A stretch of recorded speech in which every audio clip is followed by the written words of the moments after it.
it's me, Shane. So it's been a little bit since I've done a movie-related video, but I am back now to basically just give a roundup of the 3 major releases I saw in the month of March. I don't foresee myself seeing anything else that's yet to release this month, so these are the big 3 that came from major studios, and yeah, just giving you my thoughts on each one. So let's just jump into it, and let's start with The Bride. The Bride is the second movie directed by Maggie Gyllenhaal, stars Jessie Buckley, Christian Bale, Jake Gyllenhaal. Kind of a retelling of The Bride of Frankenstein, but not really, more of like just a different interpretation of these characters of Frankenstein and the Bride.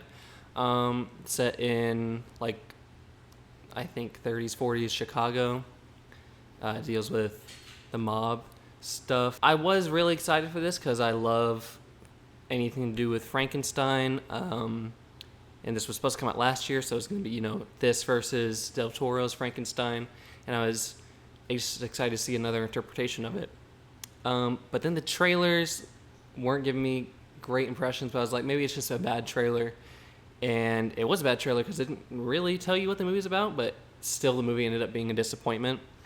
Overall, it's just pretty unfocused. I don't think it really knows what it wants to be. Does it want to be a retelling of Bride of Frankenstein? Does it want to be a examination of the character or of the relationship between the story of Frankenstein and Mary Shelley? And then there's some women empowerment stuff thrown in there, combined with this mob story and police detective story. And overall, the movie is just really unfocused. Is it horror? Is it a romance? And I'm fine with like a blending of genres, but really I don't know what we're supposed to take from this. It feels like Maggie Gyllenhaal wants to make a statement about how women are seen as below in society, but it ends up just being this really surface level take of women have it bad, which, like, yeah, no shit, but what more are you adding to the conversation with this movie? And the reality is not much. I think if they had focused on one specific thing, probably cut out that entire mob cop storyline, just focused on the relationship between Frankenstein and the Bride, or even just the Bride as herself, and make Frankenstein more of a secondary character, this could have been a lot better. But yeah, it's just really unfocused, and then they throw in some stuff where like the ghost of Mary Shelley is haunting the Bride, and I feel like if you're gonna invoke the name of the author, you have to, I don't know, have more to say than just having Mary Shelley be in it for the sake of anything. Like, what purpose does Mary Shelley serve to the story besides just being like, this is Frankenstein, so here's Mary Shelley?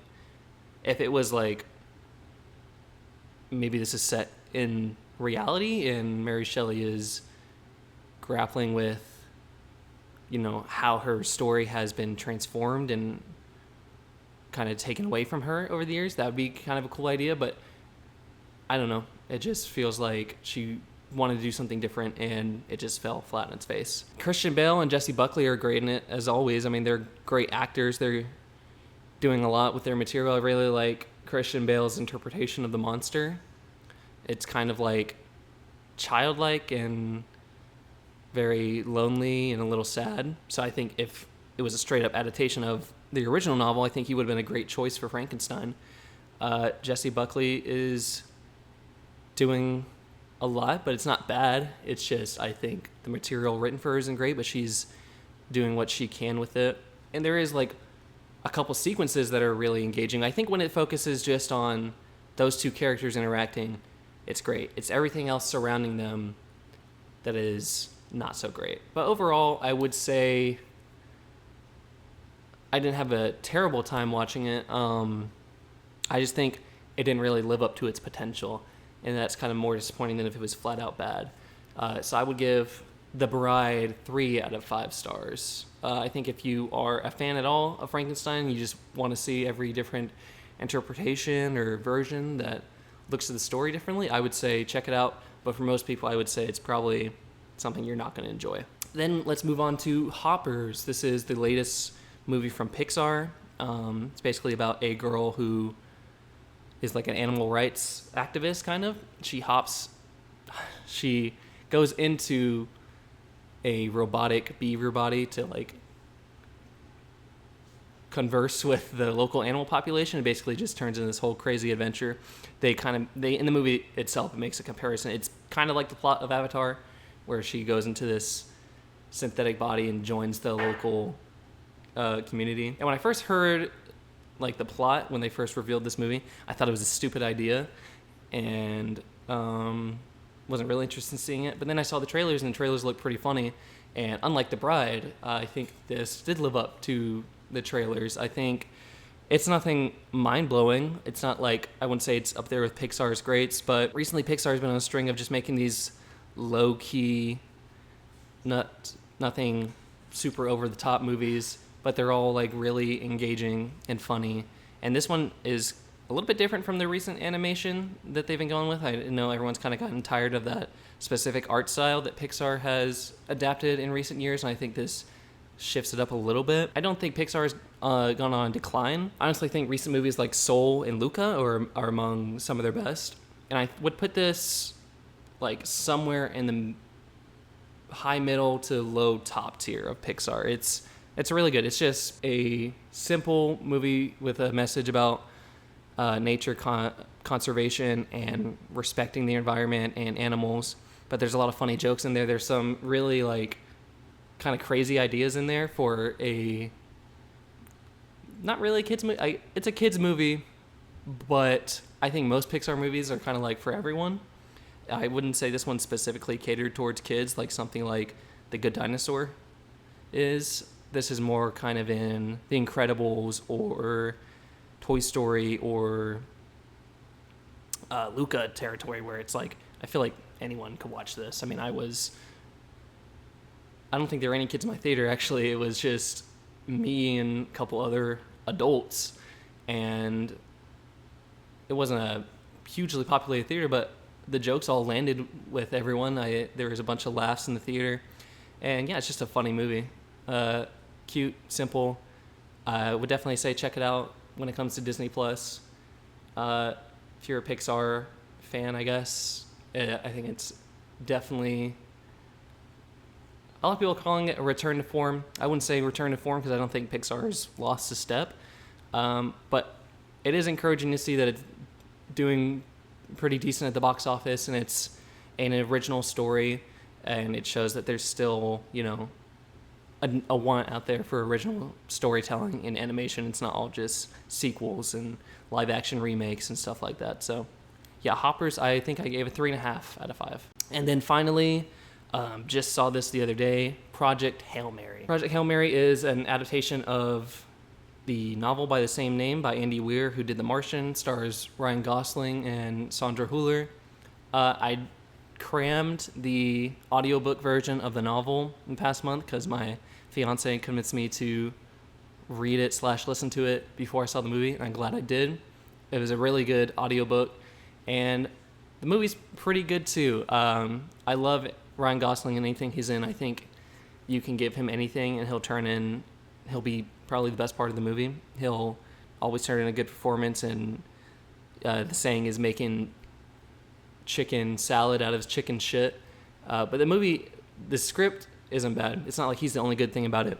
It is overall a well-made sci-fi movie. Obviously, the best part is the relationship between Ryan Gosling's character and the alien in it, Rocky. That is the heart and the core of the movie, and that's the best thing about the movie, is the chemistry and the interaction between those two characters, and they really carry it. The visuals are also stunning. I saw this in IMAX, and there's some scenes that like blew my mind, like on the level of like Interstellar in terms of visuals. It wasn't as frequent, I think, as Interstellar, where like that whole movie your jaw's dropping. But several of the space scenes in this were really incredible to see in IMAX. So yeah, visually a beautiful movie. I just think a little bit of the pacing, and it's a little bit too long. There's some really weird song choices in this that I think tonally don't fit. And I think tonally some of the comedy went a little bit over the top. And the book is comedic too. But I think there's a little bit of like Marvel-ish humor in here that I think didn't really fit with what was going on. And I think just my biggest issue were just, as an adaptation of the book, there's a lot of stuff that was left out and a lot of context for Rocky that was left out, and really the whole plot of the movie. I think if I didn't read the book first, I would have been confused by a lot of what was actually happening in this movie. What the actual driving issue of the story is, I feel like they kind of really gloss over it. It's hard to like give that as a critique of the movie because it should be its own thing, but I don't know, it's hard to go from reading the book to seeing this, and it's not a bad adaptation. I just think it also had more potential that it could have lived up to if they maybe trimmed it down a little bit, cut out some of the humor, and just gave a little bit more context to the story overall. But like I said, the stuff that's good is good. It's definitely a great blockbuster, crowd pleaser movie.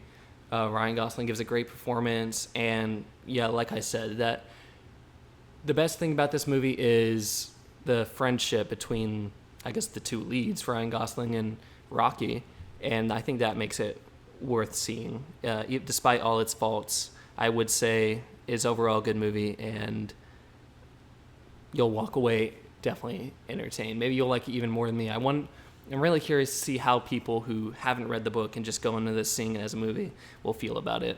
But it seems like it's doing really well, so I guess they don't have those problems, so maybe that's just me comparing it to the novel. But yeah, overall, I think I gave Project Hail Mary a 3.5 out of 5. I think if I could do, I'm going off my Letterboxd rating, so if I could do 3.75, I would give it that. But yeah, I would say definitely check it out, especially if you're a fan of sci-fi. Definitely give it a watch. It doesn't, reach Interstellar levels, but it's definitely a great sci-fi movie. And that's going to do it. That was the major March releases that I watched. Let me know what your thoughts are on any of these movies. Do we disagree? Did you like any of them more or less than I did? And yeah, that's going to do it for this video. Some good stuff coming out next month in April. There's the next Mario movie. There's the drama, Lee Cronin's The Mummy. I know a lot of people are excited for The Devil Wears Prada 2 and Michael. So yeah, there's a bunch of stuff coming out next month, so I will be doing I'm going to start doing these monthly recaps. But yeah, thank y'all for watching. If you like the video, please leave a like, subscribe for more movie talk, and I'll see you next time.